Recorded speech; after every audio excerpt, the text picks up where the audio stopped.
Something has changed in the sky, and it changed sooner than almost anyone in the forecasting world was ready for. Just a few nights ago, the big computer models that meteorologists across this country rely on were showing a stubborn, sticky, unmoving stretch of late summer heat with no real end in sight. Then, almost overnight, those same models woke up and painted a completely different picture. A massive pattern is now assembling itself across the top of the globe, a pattern so wide that it stretches from the coastline of Alaska all the way over to the icy edge of Greenland, and it is about to reach down and take hold of the middle of the United States.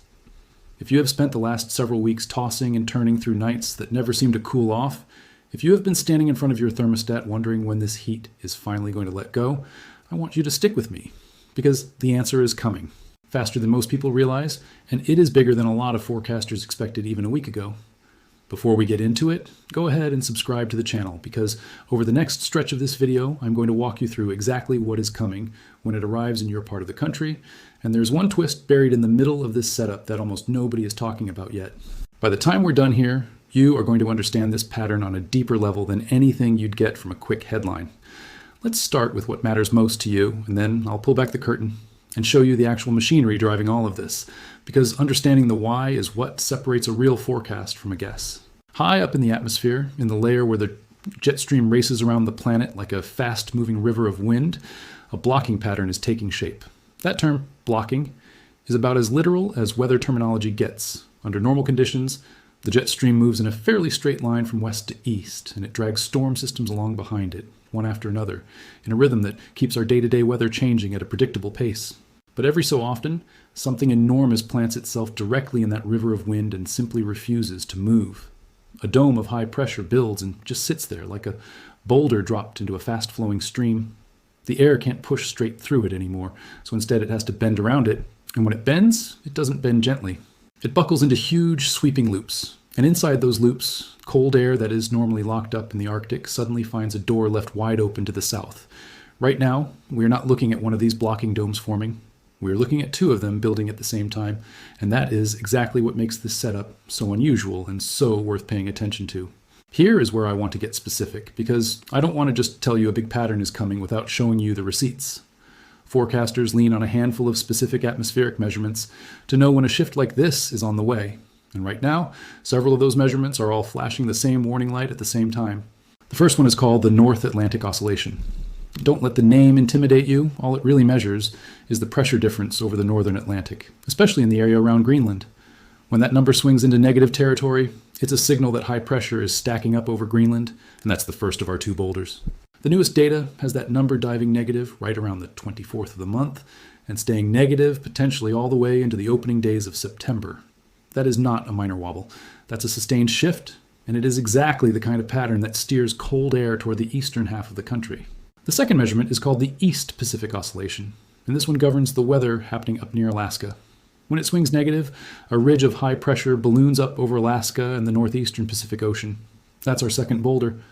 And here is the part that genuinely made forecasters do a double take when they saw it. Both of these signals are turning negative at nearly the exact same time, in the exact same window, and they are reinforcing each other rather than working independently. A negative reading up near Alaska builds a wall of high pressure on the western side of the continent. A negative reading near Greenland builds a wall of high pressure on the eastern side. When you put a wall of high pressure on both ends of the country at once, the cold air trapped in that buckled jet stream in the middle has nowhere left to go except straight down, right into the heart of North America. Now, I want to be honest with you here, the same way I try to be honest in every one of these breakdowns, because there is a real meaningful disagreement happening between the forecast models right now, and it actually matters for how this plays out. The two heavyweight systems that meteorologists lean on the most are the American model and the European model. Think of them as two extremely experienced navigators looking at the exact same storm system on the horizon. Most of the time, these two agree on the big picture, and in this case, they do agree that a block is forming and that cooler air is heading south. Where they disagree is on how strong that block ultimately gets and how far south the cold air actually reaches. The American model is leaning toward a deeper, more aggressive block, one that would send noticeably colder air plunging much farther down the map than a typical late August pattern. The European model sees the same overall shift developing, but it keeps things a bit more restrained, calling for cooler conditions up north without the same dramatic southward push. That gap between the two models is the single biggest source of uncertainty in this entire forecast, and I'll be coming back to it. because how that disagreement eventually resolves is going to decide whether the Deep South gets any meaningful relief at all in the coming weeks. There's a third piece to this story, and it's really the engine sitting underneath everything else we've talked about so far. Out in the Pacific Ocean, El Niño is strengthening, and it's strengthening quickly. The Climate Prediction Center currently puts the odds at greater than 90% that this becomes a very strong event as we move into fall and winter. That is a significant development, and here is why it ties directly into what's happening in the sky above you right now. El Niño works by warming an enormous stretch of the tropical Pacific Ocean. When that ocean warms up, it shifts where thunderstorm activity fires off near the equator, and that shift, in turn, nudges the entire jet stream into a new configuration thousands of miles away. It's one of the clearest, most well-documented examples in all of atmospheric science of how the ocean and the sky are wired together across huge distances. The warming Pacific is helping tilt the odds toward exactly the kind of buckled, blocky jet stream pattern we're watching come together right now. So this isn't random noise or fluke in the models. There's an actual driver behind it, and that driver is only getting stronger as we go. Let me walk you through how this actually plays out day by day, because the timing on this one really matters. For the rest of this week, you're already going to feel the first hints of change moving through. A cooler push of air is sliding across parts of the country, and it's real. It's not imagined. But here's the catch that trips a lot of people up when they see that first cool shot.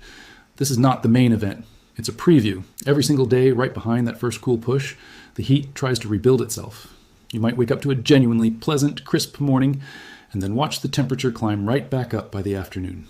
Across the northern tier of the country, highs are settling into the 70s, where you'd previously been baking in the 90s, which is a real and welcome break, but it's not permanent yet. The full pattern hasn't locked into place. Think of it like a wave pulling back out to sea just before it finally breaks on shore. The real turning point, the one this entire forecast is built around, arrives as we push toward the 25th and 26th. That's the window when the block fully matures, when high pressure firmly anchors itself up near Alaska and up near Greenland, and the jet stream carves its deepest dip yet down into the middle of the country. When that happens, a substantial cold front comes barreling south, and this one is not a preview. This is the wave, actually breaking.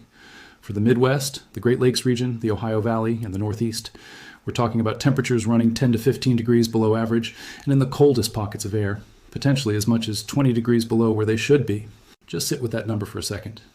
20 degrees below normal in the final days of August is the kind of anomaly that has people digging out a jacket they thought was put away for the season. Overnight lows in the chilliest spots could tumble down into the 50s. And if the American model's deeper, more aggressive solution ends up verifying, some locations could even flirt with the 40s.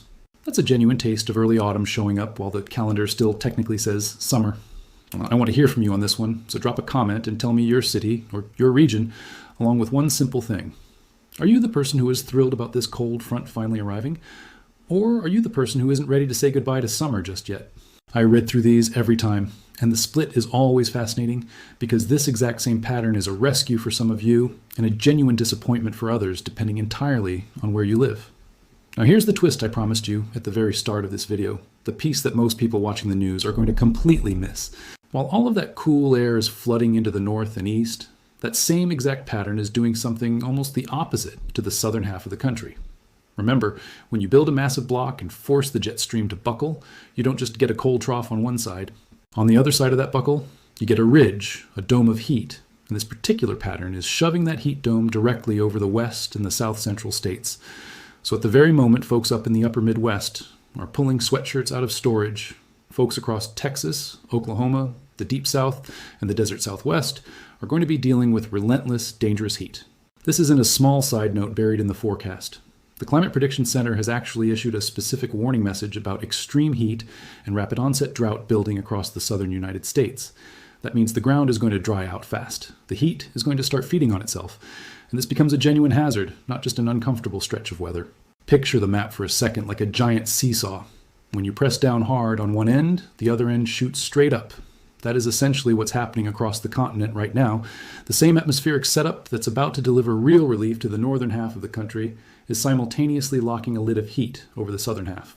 In the hottest zones across the desert Southwest, we're still talking about afternoon highs punching past 110, even 115 degrees.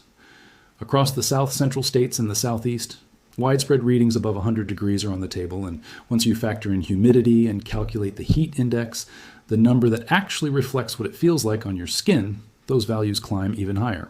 The drought risk makes everything worse too, because dry soil doesn't cool itself the way moist ground does. Every scorching day bakes the land a little harder, and that baked land then radiates even more heat back up into the atmosphere the following day. It's a feedback loop, and once one of these gets rolling, it's genuinely hard to break.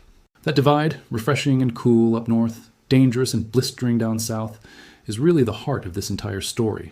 It's a tale of two different Americas separated by a single line drawn across the weather map, and where you happen to live relative to that line decides almost everything about your next couple of weeks.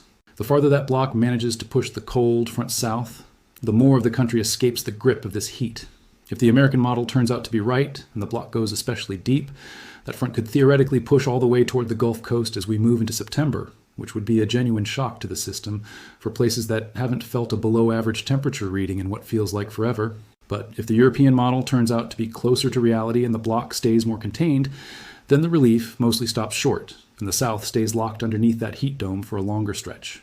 This is exactly why I keep coming back to the disagreement between these two models. It isn't some minor technical detail buried in the data. It's the whole ballgame for tens of millions of people trying to plan the next couple of weeks of their lives. Let me pull back from the big picture pattern for a moment and talk about what's happening right now in the near term, because a shift like this one doesn't arrive quietly. When cold air on the move starts colliding with warm, humid air that has been parked in place for weeks, the atmosphere reacts, and that reaction shows up as storms. Over the past couple of days, that clash has already produced rounds of rough weather, and the Storm Prediction Center is flagging even more of it as this front continues pushing through. The good news, and I want to be calm and clear about this rather than blow it out of proportion, is that this is not shaping up to be a major tornado situation. The primary threats coming out of these storms are damaging wind and large hail, and I want to walk you through exactly why that is. Because understanding the reasoning behind a forecast keeps you safer than simply reacting to a warning without context. For the middle of this week, forecasters have outlined what's called a slight risk of severe storms stretching across the Central Plains, the lower Missouri Valley, and the upper Midwest. In plain language, that means scattered strong storms are likely, and some of those storms are going to cross the threshold into truly severe territory. The setup here involves something called steep lapse rates, which is just a technical way of describing how quickly the air cools off as you climb higher into the atmosphere. That kind of temperature profile acts like a ramp for rising air, letting thunderstorms build tall and powerful in a hurry. Layer on top of that, a boost of wind higher up in the atmosphere, generated by an overnight low-level jet that strengthens after dark, and you end up with storms capable of organizing into clusters that produce damaging wind gusts as they race across the landscape. The Storm Prediction Center has specifically highlighted the potential for gusts strong enough to snap tree branches, knock down power lines, and cause the kind of scattered outages that can leave neighborhoods without power for hours at a time.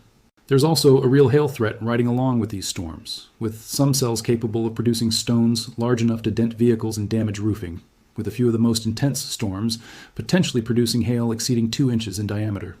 Geographically, keep an eye on the northern Rockies and the central high plains, where a small ripple of energy in the upper atmosphere, what meteorologists call a shortwave, dives southeast and helps ignite storms. Watch the upper Midwest, too, across parts of Iowa, Wisconsin, and Michigan, where storms are expected to fire out ahead of the advancing front and may begin as isolated, rotating supercells, capable of producing large hail before eventually collapsing into a line and shifting into more of a straight-line wind threat by evening. Keep an eye on the Central Plains and the lower Missouri Valley as well, where storms are expected to cluster together and grow into a larger, organized system carrying a real damaging wind threat as it sweeps toward Missouri. Down across Mississippi, Alabama, and into northern Florida, a very moist and unstable air mass is going to support additional storm development, although the wind shear in that region is weaker, so those storms tend to fall into more of a pulse and collapse category, the kind that still packs a real punch through sudden intense downbursts even without much organization. Looking one additional day ahead, the severe weather threat shifts and reorganizes around the Ozark Plateau and into the Mid-South, with 1 or 2 clusters of storms capable of producing swaths of damaging wind. There's even a mention of central and southeastern Arizona getting drawn into the action as monsoon moisture interacts with the terrain out there. The tornado risk across these days remains low, generally sitting in that 2% range, which forecasters classify as a marginal isolated concern rather than anything widespread. If a brief tornado does spin up, it would most likely be quick and short-lived rather than one of the long-track systems you tend to see during the peak of spring. Then, moving toward Thursday, the main action shifts into the northern plains, covering Minnesota, Nebraska, and northern Kansas, with large hail becoming the headline threat thanks to that same combination of strong wind shear, steep lapse rates, and just enough available moisture. A separate, smaller threat for locally damaging gusts sets up from eastern Virginia into the Carolinas as a wave crosses over the Appalachians. I want to give you something practical here, because a forecast is only genuinely useful if it changes what you actually do. When storms like these move through your area, the single most important thing you can have is a reliable way to receive warnings, even while you're asleep. A weather radio, or simply the alert system built into your phone, can wake you up the moment a warning is issued for your exact location. Damaging wind and large hail don't require an actual tornado to be dangerous. A 70-mile-per-hour gust can bring a large tree down onto a house just as easily as a tornado could, and it can knock out power for an entire town just as effectively. So take these threats seriously. Bring in anything loose sitting in your yard. Park your vehicle under cover if that's an option for you, and know ahead of time where the sturdiest interior room in your home is. Now let me tie these storms back into the larger pattern, because they aren't a separate story happening off to the side. They are, in a very real sense, the sound of the pattern actually changing. Every one of these fronts represents a boundary between the old air mass and the new one, between the summer that is fighting to hang on and the cooler regime that's trying to take its place. As the block matures over the coming week, an upper-level ridge is forecast to expand from the Four Corners region into the southern plains, while the flow aloft over the northern plains bends and shifts eastward across the Midwest and into the Northeast. That's the signature of this entire pattern coming together. The storms we're seeing this week are essentially the friction generated by that transition. Once the block fully locks into place and the big cool anomaly settles in over the northern and eastern states toward the end of the month, the atmosphere in those regions calms down because the sharp temperature contrast that fuels storm activity moves south along with the front. Let me talk about the tropics for a moment too, because you may have already heard some chatter about a system out in the Atlantic, and I want to give you the honest, grounded read on it rather than the sensationalized version.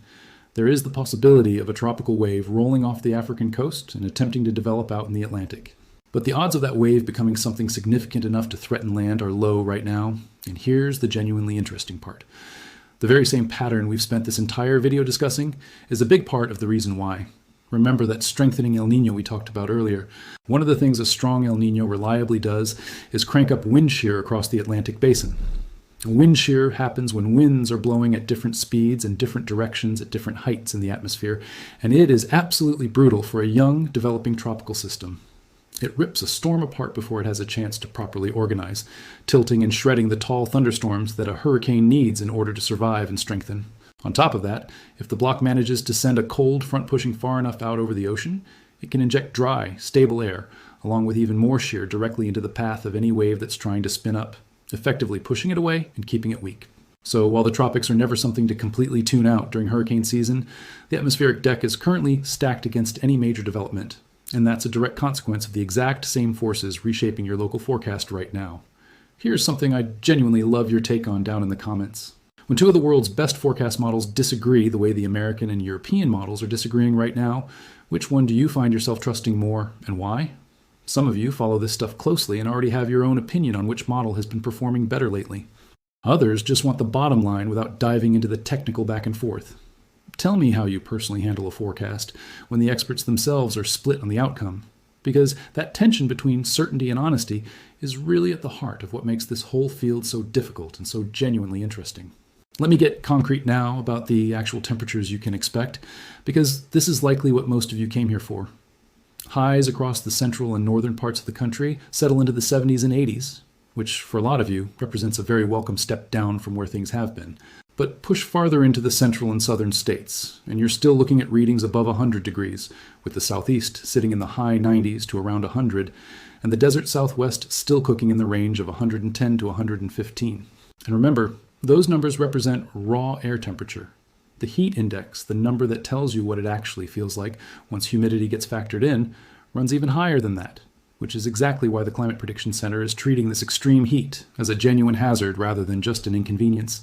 As the days go by, each cold front that pushes through knocks the northern temperatures down another notch, but the heat keeps trying to rebuild itself right behind it. So it becomes a rhythm. Cool, then warm again, cool, then warm again, right up until the big block finally slams the door shut on that cycle. That final decisive moment, the deepest cool shot of the whole pattern, is really the payoff of this entire forecast. And it lands as we cross from next Tuesday and Wednesday into the final days of the month. That's when the coolest air of the whole event arrives, noticeably deeper and colder than the smaller previews we've seen earlier in the week, with the Midwest, Great Lakes, and northeast, potentially running 10 to 20 degrees below average. Overnight lows slide into the 50s, and in the most extreme scenarios, into the 40s in a handful of spots. When forecasters line up the shorter range models against the longer range climate guidance, there's agreement that cooler air is on the way, although the longer range guidance is a touch less aggressive about exactly how deep that cold dives. That's the same American versus European tension resurfacing in a slightly different form. The overall trend, though, the direction everything is leaning, favors the colder outcome for the northern tier, and possibly a push of that cooler air farther south than we've seen in quite a while, assuming the stronger version of the block ends up verifying. So where does everybody actually land once the dust settles? A large portion of the northern and central country ends up comfortably in the 50s and 60s for overnight lows, with pleasant daytime conditions that finally feel like the turn of the season. The zone that had been stuck in the 90s drops down into the 70s. The zone that had been baking in triple digits may ease into the 80s, but the far south and the desert southwest, sitting directly underneath that ridge, stay hot, and if any relief reaches them at all, it arrives late and it arrives modest. Then, as we move into the first third of September, the guidance hints that the cold front could push even deeper, which would extend and expand that relief even further. That's the more optimistic branch of this forecast, and I'll be watching it closely, because if it holds up, it means a genuine, lasting break for a much larger share of the country than we're currently expecting. Let me pull all of this together into one clear picture, because I promised you at the beginning that you'd walk away understanding this better than the headlines. Here's the whole thing in a single breath. A rare double block is forming, one dome of high pressure anchoring near Alaska and another anchoring near Greenland, both nudged into place in part by a rapidly strengthening El Niño out in the Pacific. That double block buckles the jet stream, carving a deep trough down through the middle of the country that floods the north and east with unusually cool air for late August, while at the same time building a heat ridge that traps dangerous, drought-feeding heat over the south and the desert southwest. The clash between the incoming cool air and the lingering summer warmth fires off rounds of storms, mostly wind and hail-driven rather than tornado-driven, as the whole pattern rearranges itself. And the single biggest question still hanging over this forecast is how far south that cold front ultimately manages to push, a question the American and European models are actively disagreeing about right now, with the deeper, more dramatic solution favored by the American model and the more restrained solution held by the European model. The reason I'm confident telling you that relief is genuinely on the way is that the driving signals, the negative North Atlantic Oscillation, the negative East Pacific Oscillation, and the strengthening El Niño are all pointing in the same direction at the same time. And that kind of agreement across multiple independent signals is what gives a forecast real backbone. The reason I'm not going to pretend I know the exact temperature that's going to show up in your backyard on the last day of the month is that the depth of this block is still being worked out, and this is weather, which means it's going to wobble and shift a little between now and then. What I can promise you is that I'll keep tracking every new run of these models, every update to those key signals, and I'll tell you the truth as it evolves, whether that truth ends up being the cold plunging farther than we hoped or the block backing off sooner than we wanted. If you've made it this far, you now understand a pattern that's about to define the next 2 weeks of weather for tens of millions of people, and you understand it not as a headline, but as an actual machine, with gears turning all the way from the Pacific Ocean up to the top of Greenland, down to the front porch outside your own door. That's really the whole point of this channel, not to scare you, not to hype you up unnecessarily, but to hand you the real picture so you can plan your life, protect your family, and actually understand what's coming and why it's coming. The heat that has felt like it would never let go is finally meeting its match, and the door to autumn is cracking open earlier than expected across a big stretch of this country. So here's what I'm asking. If this helped make the forecast clearer for you, hit that like button, because it genuinely helps more people discover honest weather coverage instead of clickbait. Share this with someone you know who has been miserable in the heat, because relief is on the way, and they deserve to hear about it.